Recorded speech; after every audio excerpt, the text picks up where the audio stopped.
with my number 7 choice for a very particular reason. I felt like I was this character, at least to some extent. It's Jane from Daria. Which I know might shock some of you, as you may think I would just automatically go for Daria as one of my favorite characters. She is the star of the show, and in many respects probably the most complex. But for almost purely selfish reasons, I relate more with Jane because I felt I was more like Jane. I was sort of that smart-ass artist who just wanted to be left alone to draw whenever I could. Which is not to say I didn't talk to anyone. I found those few select people that I did want to discuss things with. But oftentimes just being in a room working on a piece of art can be just as rewarding as going out some night with friends. And Jane seemed to be a big fan of that too. She wasn't quite die-hard miserable as Daria was. She actually enjoyed the human experience, which, yeah, Daria would at times too, but be very reluctant. Jane would still enjoy something different, and be open to new possibilities. Which is not to say she wasn't a cynic, she was. But she could also find joy in things, and I really appreciated that. Like many kids my age, I was not a fan of high school and the fact that I had to return to this place 5 times a week. But rather than just bitch and moan about it, I thought, turn it into some artwork. See if I can grow myself in various ways of expression. Which of course, I didn't know I was doing at the time, but who does at that age? And yeah, a lot of the artwork was pretentious, just like Jane's work was, but we were still learning. But enough about how similar we are, because if I had to be truly honest, I knew that it wasn't just Jane that was in me, but very much Upchuck. Yeah, as much as I hate to admit it, I knew he was in me too. In my dream memories, I was Jane, but in reality, I knew I was Jane and Upchuck.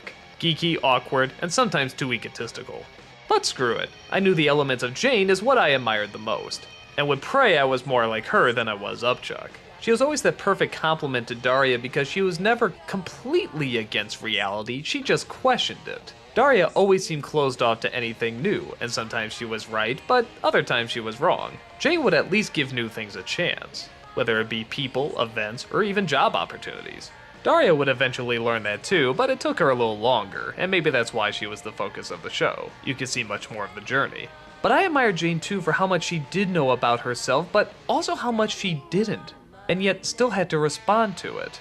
A lot of people have a huge backlash when Daria actually gets a boyfriend, but I really enjoy it because it shows the dynamics between two really good friends. And yeah, the boyfriend is bland and way too perfect, that did bother me. And it did force Daria to make way too many mistakes and him always being right, that kind of pissed me off too.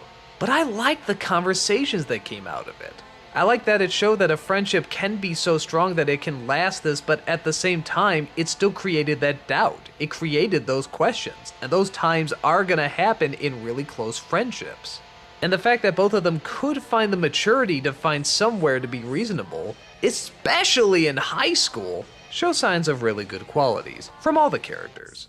And the fact that the writing could do it well enough where it never quite seemed forced, it actually did seem believable enough, is also very impressive.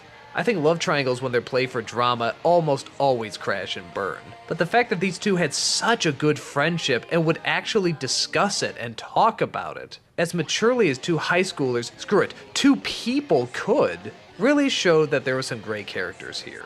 And Jane was by far my favorite. Cynical and funny, but still open to the new, Jane is the high school artist I always wanted to be, even though I probably wasn't.